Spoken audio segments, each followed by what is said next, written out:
Kung 24 oras, kasama ka dyan sa pag-akay ng kaluluwa. Bakit? Kung wala ang ibinigay mong labupiring, hindi yan aandar, mga minamahal ko. Kung basahin ninyo ang talinhaga ng 5,000 pera, binigyan ng 5,000, 2,000, 1,000, yan ay naka-address sa atin. Tayo ang tinutukoy dyan, mga kapatid ko. Binigyan ng 5,000, pagbigay, umalis. Pagbigay ng 2,000, umalis din. Pagbigay sa 1,000, hindi umalis. Anong ginagawa? Bumukay sa lupa at ibinaon ng 1,000. Pagbalik ng nagbigay ng mga kapatid ko, paglapit na may-ari, Panginoon, ito 5,000 mo. Ito ang tubo 5,000. Magaling, tapat na alipin. Lumapit ang may 2,000. Panginoon, itong 2,000 mo. Ito rin ang tubo 2,000. Magaling, tapat na alipin. Lumapit ang may 1,000. Paglapit, Panginoon, natakot ako. Dahil mahigpit ka, inaanin mo ang di mo tinamnan. Ibinaon ko ang 1,000 sa lupa. Ito 1,000 mo. Masama, tamad na alipin. Sana, pinatago mo sa bangko, tumubo man lang. Kunin sa kanyang 1,000 at ibigay sa may 10,000.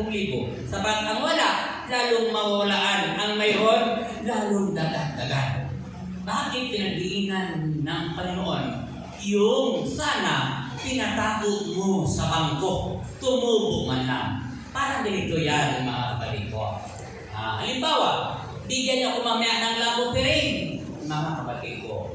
Sa Lunes, sa Batangas ako masay. Hindi ako makarating sa Batangas kung hindi niya ako bigyan ng labupiring. Bakit? Alanganin naman ng mula Paranaque, lili pa rin kong Batangas, mamalig ko. Hindi man ako aswang na. So, mamamasahe ako. Ngayon, pagdating ko sa Batangas at naghay ako ng salita doon ng Diyos at may tao na naligtas, kahit 2 tao lang, nailigtas ko dahil sa aking pagsalita, kasama ka sa kaligtasan. Bakit? Kung wala ang labupiring mo, hindi ako nakarating ng Batangas, mga kapatid ko. Yan ang sinasabi ng Panginoon. Sana pinatago mo sa bangko, tumubo man lamang. Kaya tuwing Biyernes, kahit nakaupo ka dyan, kapag nagbibigay ka, naghahayag ka ng salita ni El Shaddai. Hallelujah! Hallelujah! Hallelujah! Mahina ang kalakal.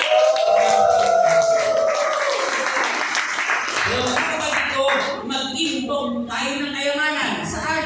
Sa langit. Kasi ating pagbibigay, yan ang kayamanan na iniimpok natin sa langit, mga kapatid ko. Pagdating ng oras, tayo ay nakapagligtas ng kaluluwa dahil sa ating ibinibigay.